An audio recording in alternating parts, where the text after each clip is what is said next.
అమెరికాలో అత్యంత పొడిగా ఉండే రాష్ట్రాల్లో అతిపెద్ద ఆల్పైన్ సరస్సు ఉందని నేను చెబితే మీరు నమ్ముతారా? ఎడారులకు ప్రసిద్ధి చెందిన ఆ ప్రాంతంలోనే అత్యధిక పర్వతాలు కూడా ఉన్నాయి. భూమి మీద అత్యంత ప్రకాశవంతమైన నగరం నుంచి అత్యంత ఒంటరి రహదారి వరకు అక్కడ ఎన్నో విశేషాలున్నాయి. ఇలా నెవాడా రాష్ట్ర భౌగోళిక పరిస్థితుల గురించి మీరు ఎప్పుడూ వినని 15 అద్భుతమైన నిజాలు ఇప్పుడు చూద్దాం. ముందుగా నెవాడా రాష్ట్రాన్ని నిర్మించిన భూమి గురించి మాట్లాడుకుందాం. నెవాడా అనగానే ఒక చదునైన ఎడారి అని చాలామంది అనుకుంటారు. కానీ ఈ రాష్ట్రం ఎత్తైన పర్వతాలతో నిండుంటుంది.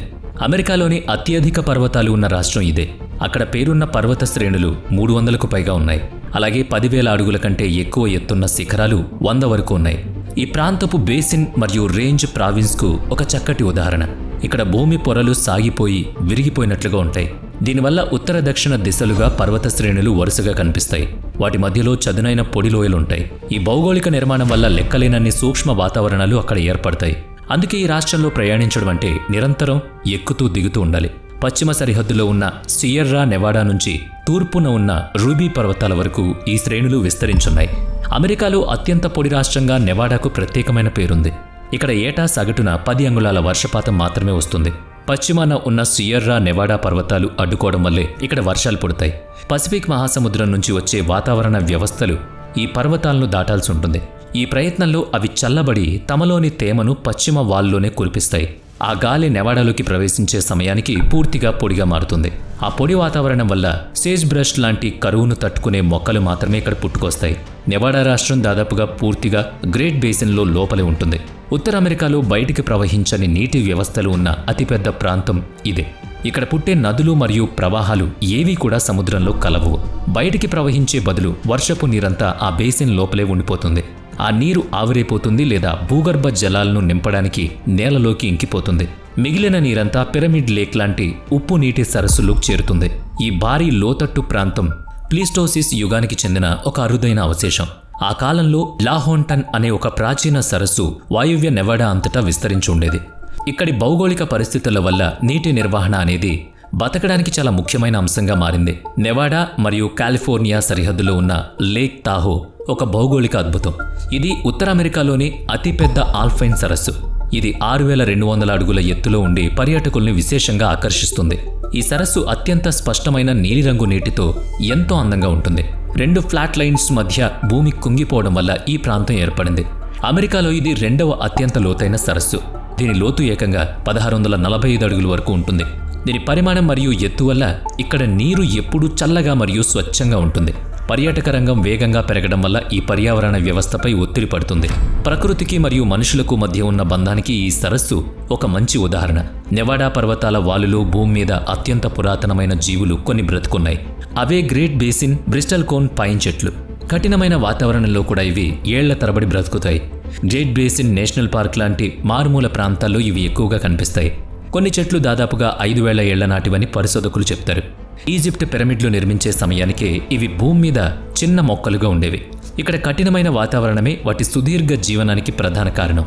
చల్లని పొడిగాలిలో నెమ్మదిగా పెరగడం వల్ల వాటి కలప చాలా గట్టిగా మారుతుంది. ఈ పురాతన చెట్లు పట్టుదలకు సజీవ సాక్ష్యాలుగా చెప్తూ ఉంటారు. ఖండం గతాన్ని తమలో దాచుకున్న ఈ చెట్లు ఎన్నో వాతావరణ వివరాలను అందిస్తాయి. ఇక ఈ నెవాడా రాష్ట్రంగా ఏర్పడే సమయంలో అప్పటి వరకు ఉన్న నియమాలన్నిటినీ పూర్తిగా పక్కన పెట్టారు. పశ్చిమ దేశాల విస్తరణలో ఉన్న ఒక ముఖ్యమైన నియమాన్ని నెవాడా బహిరంగంగా ఉల్లంఘించింది. రాష్ట్ర హోదా పొందడానికి ఉండాల్సిన జనాభా కంటే ఇక్కడ అప్పట్లో చాలా తక్కువ జనాభా ఉండేది. 1864లో ఇది యూనియన్లో చేరే నాటికి కేవలం 40,000 మంది జనాభా మాత్రమే ఇక్కడ నివసించేవారు. కానీ రాష్ట్ర హోదా కోసం సాధారణంగా 60,000 మంది జనాభా తప్పనిసరిగా అవసరం ఉంటుంది. అంతర్యుద్ధం సమయంలో నెవాడా చాలా వ్యూహాత్మక ప్రాముఖ్యతను కలిగి ఉండడమే దీనికి ప్రధాన కారణం.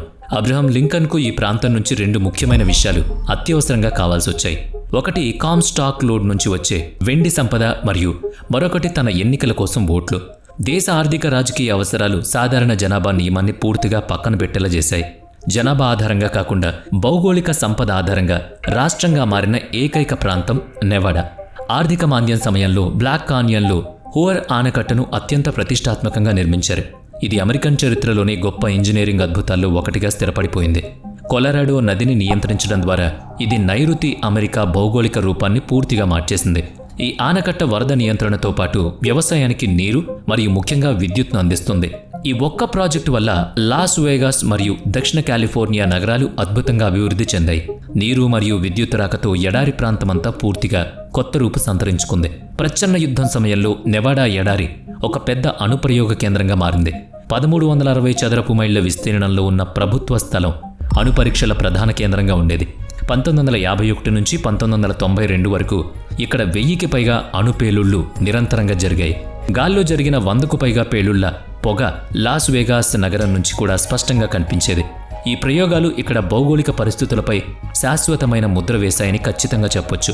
భూమి కుంగిపోయి ఏర్పడిన గుంటలు మరియు కరిగిపోయిన నేల ఇప్పటికీ ఇక్కడ కనిపిస్తాయి. 1962లో జరిగిన ఒక పరీక్ష వల్ల ఇక్కడ ఏకంగా 320 అడుగుల లోతైన సెడాన్ క్రెటన్లు ఏర్పడ్డాయి. ఇది ఎంత పెద్దదంటే అంతరిక్షం నుంచి కూడా ఈ గుంట కనిపిస్తూ ఉంటుంది. నెవాడా రాష్ట్రం దెయ్యాల నగరాలకు లేదా నిర్జన ప్రాంతాలకు ప్రసిద్ధి. ఖనిజాల తవ్వకాల వల్ల ఒకప్పుడు వెలిగిన నగరాలు ఇప్పుడు మాత్రం నిశ్శబ్దంగా ఉండిపోయాయి.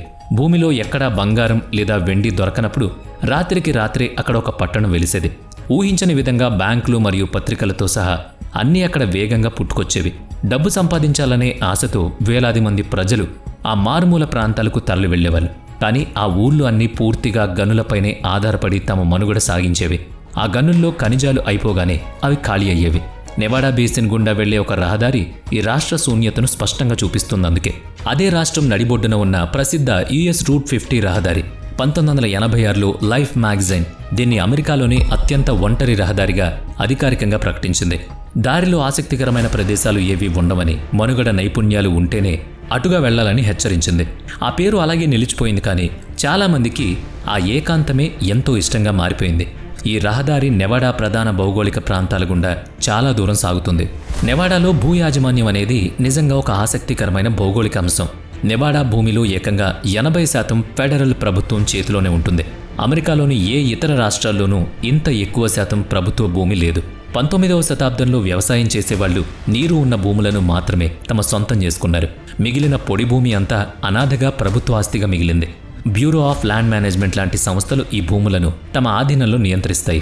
ఈ భూములను గనుల తవ్వకం నుంచి సైనిక శిక్షణ వరకు రకరకాల పనుల కోసం వాడుతూ ఉంటారు. అమెరికాలో జనాభా పంపిణీ అత్యంత అసమానంగా ఉన్న రాష్ట్రం నెవాడా. విస్తీర్ణం పరంగా ఇది 7వ అతిపెద్ద రాష్ట్రం అయినప్పటికీ జనాభా అంతా ఒకే చోటు ఉంటుంది.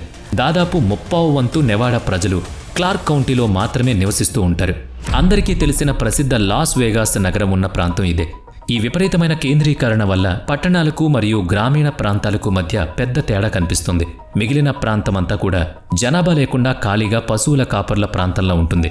నీటి లభ్యత మరియు ఆర్థిక అవకాశాల వల్లే ప్రజలు ఒకే చోట కేంద్రీకృతమయ్యారు. లాస్ వేగాస్ నగరం మనుషుల అద్భుతమైన నిర్మాణ సామర్థ్యానికి ఒక గొప్ప ఉదాహరణ. హూవర్ డ్యామ్ నుంచి వచ్చే నీటిపైనే ఈ నగరం మనుగడ పూర్తిగా ఆధారపడి ఉంటుంది. ఆ నీరు లేకపోతే గోల్ఫ్ కోర్సులు మరియు కోట్ల మంది ప్రజలు అక్కడ బ్రతకలేరు. లాస్ వేగాస్ పర్యావరణ సమతుల్యత దెబ్బతింటుంది. సాంకేతికత ఆగిపోతుంది. లాస్ వేగాస్ నగరం ఎప్పుడూ 24 గంటల పాటు దీపాలతో వెలిగిపోతుంది. కానీ ఆశ్చర్యంగా అమెరికాలో అత్యంత చీకటిగా ఉండే ఆకాశం కూడా నెవాడాలోనే ఉంటుంది. నగరాలకు దూరంగా ఉండే లోయల్లో నక్షత్రాలు చూడ్డానికి అద్భుతమైన వాతావరణం ఉంటుంది. జనాభా తక్కువగా ఉండడం వల్ల ఇక్కడ కృత్రిమ వెలుతుర్ల సమస్య ఉండదు. అందుకే great Basin national park international dark sky park అనే గుర్తింపు వచ్చింది. నెవాడా ఆర్థిక భౌగోళిక స్థితి ప్రకృతి వల్ల వచ్చింది కాదు, అది ఉద్దేశపూర్వకంగా రూపొందించబడింది. కఠినమైన వాతావరణం ఉన్న ఈ రాష్ట్రంలో ఒక ప్రత్యేకమైన ఆర్థిక వ్యవస్థను వ్యూహాత్మకంగా సృష్టించారు. 1931లో జూదానికి చట్టబద్ధత కల్పించడం ద్వారా పర్యాటకులను విశేషంగా ఆకర్షించారు. విడాకుల చట్టాలను సులభతరం చేయడం వల్ల ఇది రాష్ట్రానికి ముఖ్యమైన ఆదాయ వనరుగా మారింది. ఇదంతా సాంప్రదాయ మైనింగ్ పరిశ్రమతో పాటుగా క్రమంగా అభివృద్ధి చెందింది. అమెరికాలోనే అత్యధిక బంగారాన్ని ఉత్పత్తి చేసే ఏకైక రాష్ట్రం ఇదే. వ్యాపారాలను పెంచడానికి నెవాడాలో రాష్ట్ర ఆదాయ పన్ను పూర్తిగా రద్దు చేశారు. పర్యాటకం మరియు వ్యాపార అనుకూల విధానాల వల్ల ఎంతో మంది ఇక్కడికి తరలి వచ్చారు. కఠినమైన పరిస్థితులు ఉన్నప్పటికీ ప్రత్యేకమైన ఆర్థిక నమూనాలతో ఇది బాగా అభివృద్ధి చెందింది.